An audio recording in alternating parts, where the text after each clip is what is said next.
So, Paul, these neutron star binaries are pretty wild. They have huge amounts of energy and seem to me to have a huge amount of potential to fill the sky with interesting objects. Do you got any ideas of what you think are maybe the most interesting objects in the sky?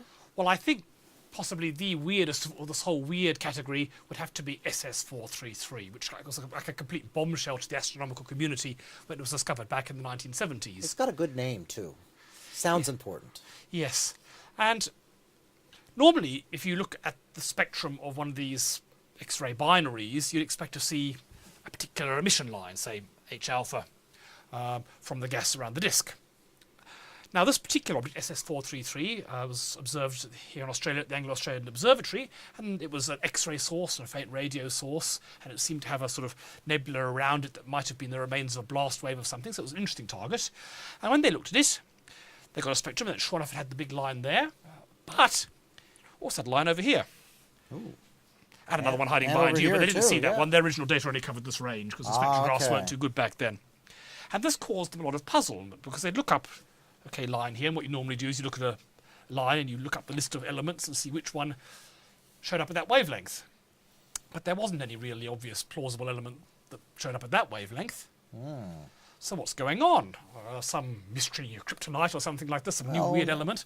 New element, in a good way. You know, astronomers think of the universe as being the world's greatest laboratory, so maybe it's a new element.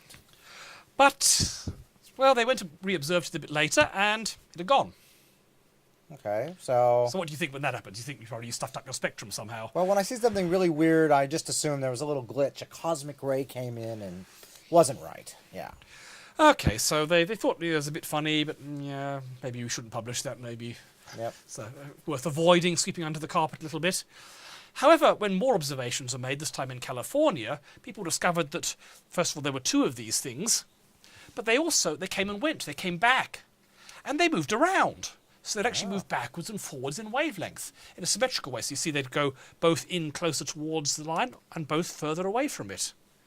Now, what could cause that? Well, my sense is it's probably not a bunch of new elements being synthesized, but it strikes me as something that seems related to the Doppler shift somehow. Yeah, I mean, an element can't move around. It's always going at the same wavelength. So Yeah. this is presumably something that's moving. And given there are two of them on roughly symmetrically, they're not exactly on either side of this, maybe it's this line, but there's some gas coming out from this thing moving towards us and going away from us. So what's the implied velocity of the gas? Well, these are a long way separated. We're talking more than 20% of the speed of light to make this happen. 20% of the speed of light. Yes. Wow, okay, so that's a lot. That's a pretty hard thing to... That's a pretty amazing velocity indicated. But the amazing thing is, of course, we have a neutron star here, so almost a black hole. So you really can't imagine getting things up to that type of speed, potentially. Yeah, but you'd think that would be stuff falling in. Maybe there's stuff falling in from one side and falling in from the other side. And so this stuff that's blue shifted is on the far side falling in, and that stuff that's red shifted is on the near side going in. But when they actually observe this thing with more modern radio telescopes, what you see is something like this.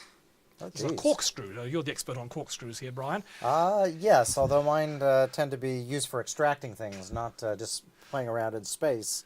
So let's see. We have literally this amazing corkscrew in both directions. Now, that sort of sounds like a jet, but a jet which is being processed. I'm not coordinated enough to do both arms, but if I do that with a fire hose, which I do sometimes on a hot day, I'll get a corkscrew out, and if the fire hoses are stuck out, then they'll kind of go like that, like a kayaker, and you'll get exactly that thing. So, but it's a jet moving at 20% of the speed of light. Yes, and we know in the first course we talked about quasars and how they had these jets squirting out. This is not a quasar, it's a neutron star binary in our own galaxy, but it seems to have the same sort of thing. Two jets being squirted out opposite directions, but as you say, they are processing. They're moving around something like this. And that's a bit weird. So what's going on here? I guess the idea would be that this is, as we said, normal, a star that's donating mass, which is forming an accretion disk and swirling down to a neutron star in the middle. But somehow, as gas comes in, some of it goes out at this enormous speed. And this is a bit weird. I mean, why should stuff falling in produce stuff going out? It's in fact embarrassing that we actually never observe stuff falling into these things. We only infer it indirectly, but all we ever see is stuff coming out. But we know this is common whenever we have a disk. So, for example, a protoplanetary disk, as was covered in the first course, we get jets coming out from there, so-called bipolar outflows. We know that quasars, you get a disk around a black hole, and that produces a jet. So it seems to be generically true that you get jets quite often. But why are you getting a jet in this one and all the other X-ray binaries? Well, it's not obvious to me why you would get it, but it is interesting that if you have a big mass here and this thing, it might precess around like a giant top. You know, the Earth precesses around every 26,000 years. Because of the moon pulling on it. Yeah, the moon and the sun interaction. So it's not completely crazy, but that whole process of how to create a jet from infalling material is one of those sort of mysteries of the universe still.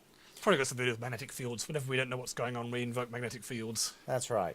Now, interestingly enough, Paul, with our SkyMapper telescope, we were out looking around for objects, in our case, some of the first oldest stars in the universe, and we look at them by finding things that have very funny colors.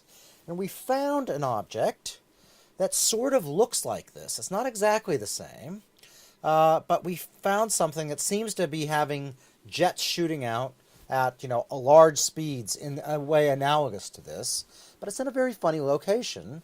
It's not towards where young stars are in the galaxy. It's kind of off, a long ways away from the galaxy, so it's maybe sort of a dead version of this, like a really old version of this or something.